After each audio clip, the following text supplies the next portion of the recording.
order to have effective Scrum, you, the Scrum Master, need to be facilitating 4 really good core time-boxed events. Today, we want to look at Daily Scrum. I want to give you, the Scrum Master, some tips so you facilitate an amazing Daily Scrum meeting.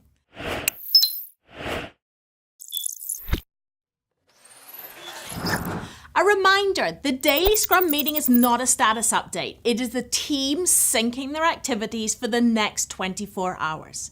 Let's look at some tips for co-located teams. So the Daily Scrum is happening, the team's coming together, you're asking for a volunteer to start, and then have them throw a pig or a ball or something so they know who's going next.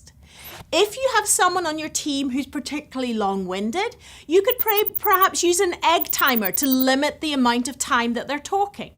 Another tool I like to use is to have the team members point at the backlog items they're giving an update for. So if you have a physical Scrum board, they're pointing at the items they're talking about. Let's look at some tips for remote teams. If you're on a call, generally, you could ask for a volunteer to go first and have them call on the person to go next. That way you don't get the awful silence and then 2 people jumping in at the same time.